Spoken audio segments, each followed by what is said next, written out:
Polemik mengenai izin BPOM untuk makanan beku alias frozen food ramai di media sosial. Seorang warganet menceritakan ada UMKM yang bahkan terancam dipenjara sampai denda 4 miliar rupiah karena produknya tidak memiliki izin edar. Akun tersebut menceritakan beberapa UMKM dipanggil pihak kepolisian dengan kasus yang mirip. Akun tersebut lantas meminta pelaku usaha UMKM untuk mengurus izin edar sebelum berjualan agar tidak memiliki masalah dalam menjalankan usaha.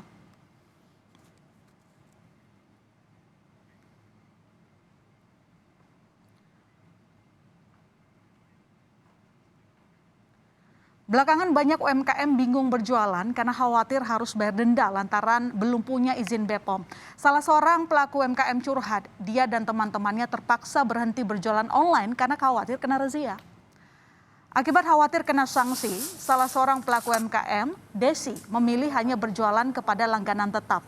Akibatnya, omset turun drastis sampai 70%.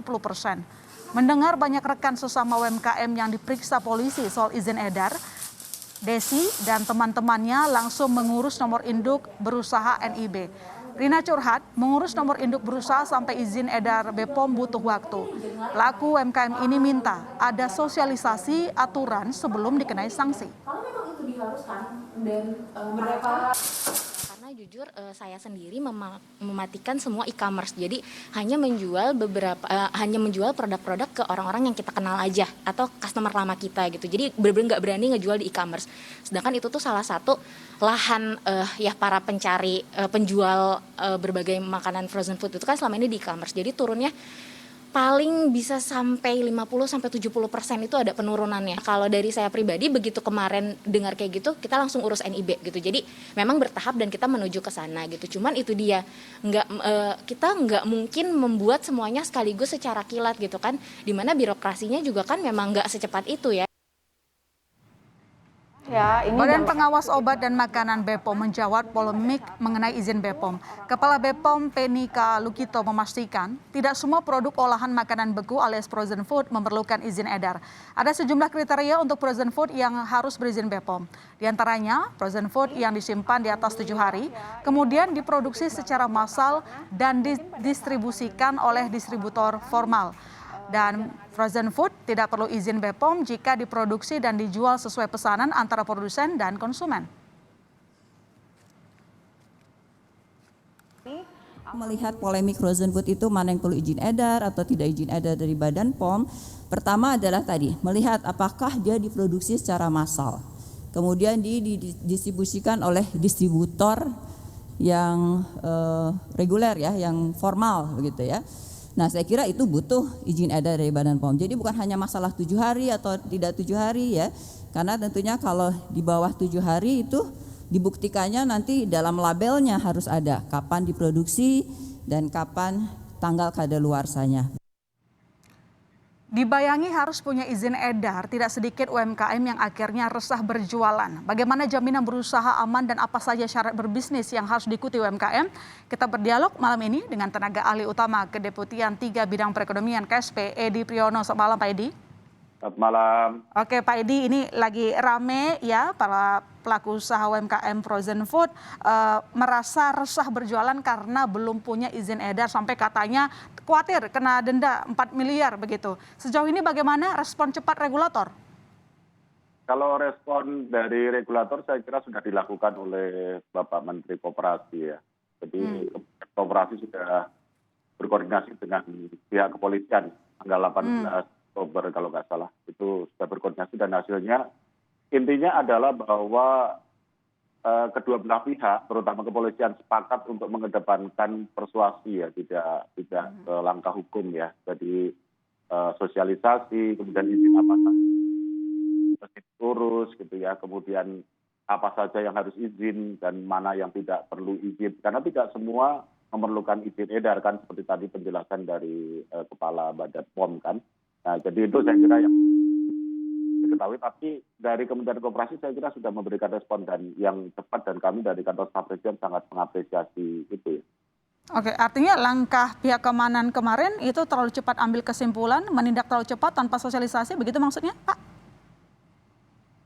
Intinya sebenarnya kita memerlukan koordinasi yang lebih baik, karena Pertama, jadi itu kan ada 2 jenis izin ya. Yang izin itu kan yang pertama izin terkait badan usahanya yang tadi Ya. disebut oleh salah satu narasumber tadi ya. Jadi yang disebut NIB itu nomor Ya. induk berusaha.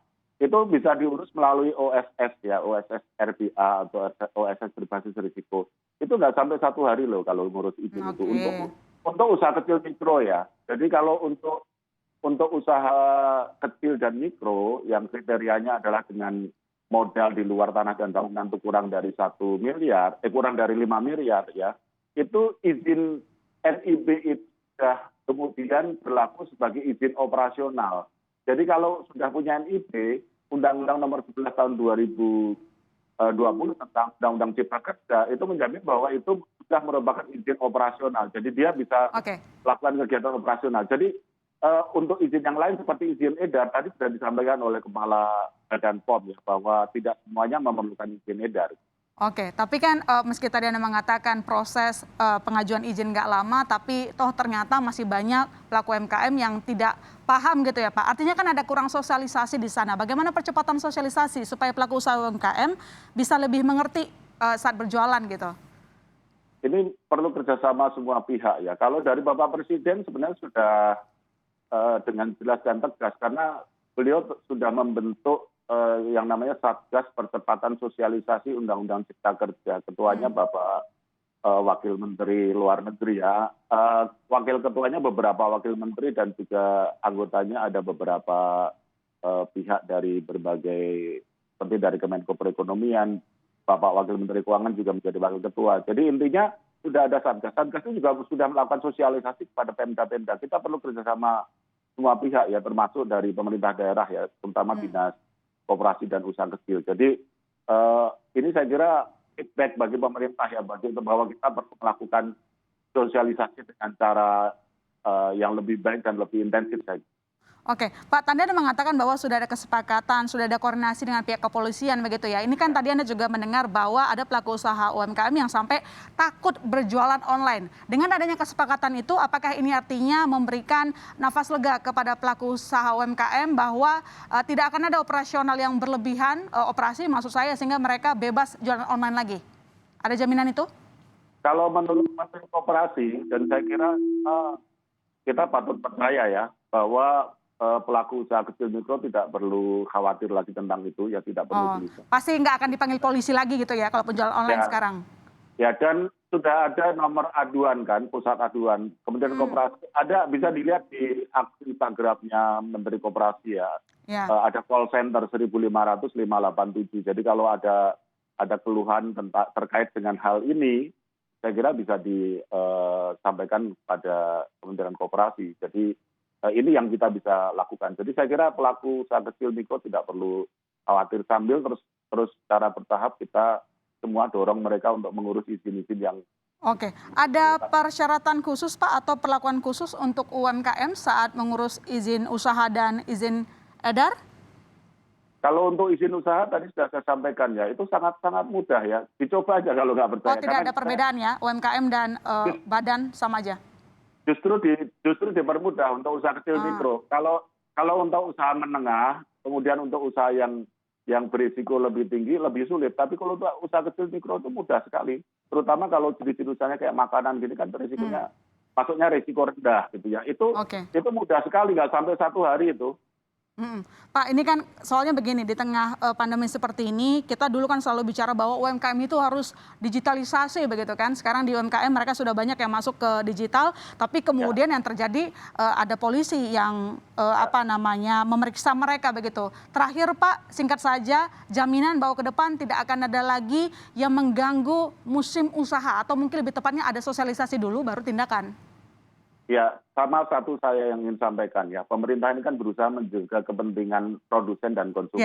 Satu sisi kita ingin mempermudah pelaku usaha termasuk atau khususnya pelaku usaha kecil menengah, tapi di sisi lain juga kita ingin melindungi konsumen. Jadi saya kira kalau dari sisi regulasi yang sekarang ada itu sudah sangat longgar ya untuk pelaku usaha kecil dan mikro ya. Jadi tinggal bagaimana kita mensosialisasikan, kita melaksanakan secara konsisten, dan kita perlu kerjasama semua pihak termasuk dari aparat.